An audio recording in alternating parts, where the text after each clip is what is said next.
Assalamualaikum warahmatullahi wabarakatuh. Yang kami hormati Bapak Dedi Firmansyah selaku dosen matkul studi bangunan gedung dan teman-teman yang menyaksikan presentasi kami yang kami banggakan. Pada kesempatan kali ini kami akan presentasikan tentang penutup lantai dan plafon. Namun sebelumnya perkenalkan terlebih dulu, kami dari kelompok 7 yang terdiri dari satu Luki Ahmad Mayuga NPM 2010503023, yang kedua ada Ridwan Rahmanto NPM 2010503018, yang ketiga ada saya Adi Triyono NPM 2010503029, yang keempat ada Presneo Kapatria 2010503035, yang kelima ada Tadiki Imam Pradana NPM 2010503024. Nah, yang pertama kita akan bahas tentang penutup lantai. Tentu kita nggak asing lagi, namun apakah kita benar-benar tahu penutup lantai itu ada apa saja? Silahkan akan kami jelaskan oleh saudara Ahmad Luki.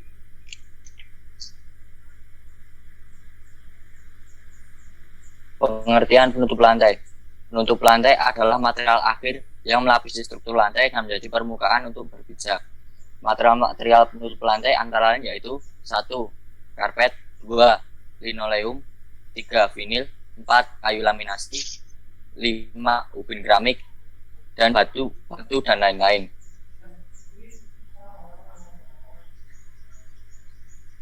Lanjut, Mas. Klasifikasi penutup lantai menurut sumber bahannya. 1. Penutup lantai dengan bahan alami, yakni penutup lantai yang bahannya diambil langsung dari alam tanpa proses pabrikan. Contohnya yaitu lantai kayu, bambu, dan batu alam. 2. Penutup lantai buatan, yakni jenis penutup lantai yang materialnya telah mengalami proses pengolahan lebih lanjut seperti pembakaran, fabrikasi, dan sintesis. Contohnya yaitu keramik, vinil, dan karpet. Klasifikasi penutup lantai menurut sifat bahannya. Pertama, penutup lantai keras atau hard floor adalah material finishing akhir dari lantai bangunan yang memiliki tingkat kepadatan dan massa jenis yang besar, menjadikan tingkat kekuatannya tinggi.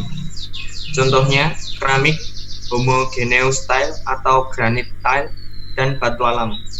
Kedua, penutup lantai lunak atau soft floor adalah istilah untuk penutup lantai yang memiliki tingkat kekuatan sangat kecil, contohnya karpet dan vinil. Selanjutnya, klasifikasi penutup lantai menurut jangka waktunya. Pertama, penutup lantai sementara adalah penutup lantai biasa dibongkar pasang sesuai kebutuhan. Penutup jenis ini biasanya digunakan untuk acara-acara mendadak yang memerlukan perubahan lantai. Contohnya, lantai karpet, pelak, vinil, dan puzzle. Kedua, penutup lantai permanen adalah penutup lantai yang hanya dipasang sekali saja, tidak dapat dilakukan bongkar pasang. Contohnya, keramik, paving, dan karpet.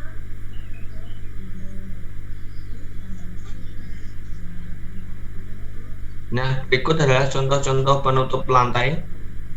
Ada yang dari kayu atau parket, ada juga yang bahan dari batu alam dan dari granit atau keramik.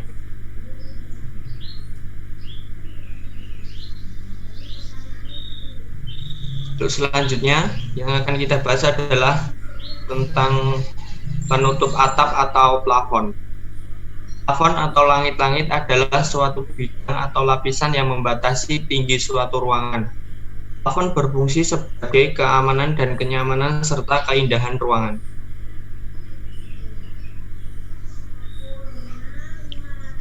Tinggi plafon diukur mulai dari permukaan lantai sampai dengan sisi bawah bidang plafon tersebut.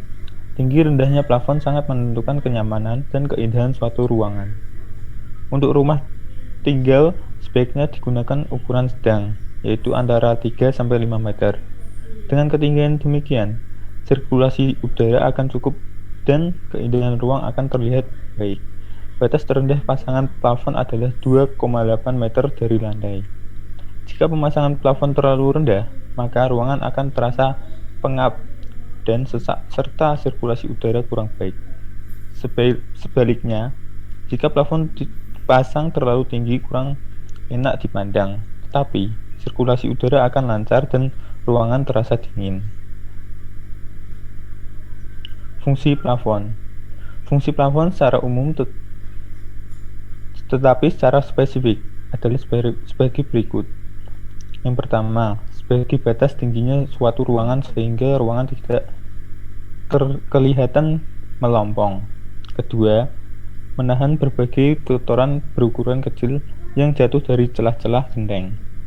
Yang ketiga, menahan percikan air hujan yang jatuh melalui celah genteng. Keempat, sebagai isolator atau pengatur rasa panas dan dingin yang berasal dari atap. Kelima, sebagai penutup rangka atap agar ruangan terlihat rapi dan bersih. Keenam, sebagai peredam suara, baik yang ditimbulkan oleh air hujan atau suara lainnya. Yang ketujuh, sebagai tempat menggantungkan komponen penerangan atau komponen lainnya. Plafon triplek. Ukuran triplek yang tersedia di pasaran untuk plafon adalah 122 cm x 244 cm dengan ketebalan 3 mm, 4 mm, dan 6 mm. Untuk memasang triplek dapat dibelah menjadi 4 bagian menjadi ukuran 61 cm x 122 cm atau dipasang utuh lembaran. Rangka plafon menggunakan kaso 4/6 atau 5/7 dengan ukuran rangka kayu 60 cm x 60 cm. Kebutuhan untuk memasang 1 meter per meter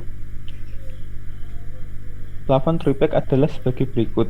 1. Triplek 0,347 lembar. 2. Kaso 5/7 atau 4/6 panjang 4 meter sama dengan 1,5 batang.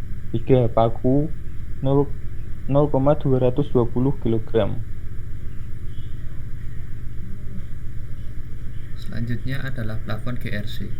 Ukuran GRC board di pasaran adalah 60 x 120 cm dan 122 x 244 cm dengan ketebalan standar yaitu 4 mm.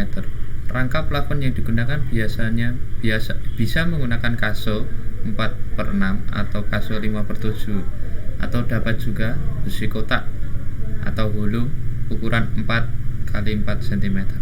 Besi hulu merupakan alternatif yang dapat digunakan sehubungan dengan makin mahalnya harga kayu saat ini. Ukuran rangka kayu dan kebutuhan bahan per meter persegi plafon GRC sama dengan plafon triplek. Jika menggunakan besi hulu sebagai rangka plafon, cara pemasangannya menggunakan skrup. Kelebihan dari plafon GRC board adalah harga relatif murah dibandingkan triplek dan tahan air. Selanjutnya adalah plafon gypsum. Ukuran gypsum di pasaran adalah 122 cm x 244 cm. Pada prinsipnya, kebutuhan bahan untuk pemasangan plafon gypsum sama dengan plafon GRC atau triplek. Akan tetapi, bahan gypsum sama dengan GRC board, sehingga pemasangan plafon gypsum tidak tahan terhadap air seperti GRC board. Sehingga pemasangan plafon gypsum dilakukan jika ada jaminan tidak terjadi kebocoran atap. Pemasangan gypsum umumnya dilakukan pada rumah yang penutup atapnya adalah pelat beton.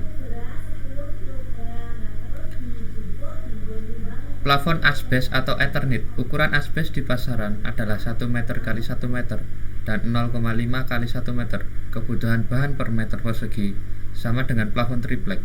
Kelemahan dari plafon ini adalah bahannya sangat rapuh sehingga pemasangannya dilakukan secara berhati-hati. Asbes atau Eternit harganya terjangkau atau murah, tetapi menimbulkan debu. Untuk sudut pertemuan antara dinding dengan plafon biasanya diberi list plafon. Bahan yang digunakan sebagai list plafon antara lain gypsum, kayu, dan triplek dengan satuan meter.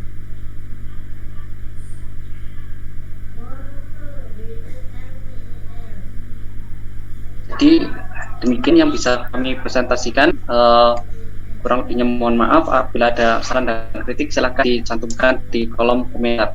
Sekian, terima kasih. Wassalamualaikum warahmatullahi wabarakatuh. Waalaikumsalam warahmatullahi Waalaikumsalam warahmatullahi wabarakatuh. Waalaikumsalam warahmatullahi wabarakatuh. Jangan lupa subscribe dan like, comment, share di bawah ini ya guys. Oke?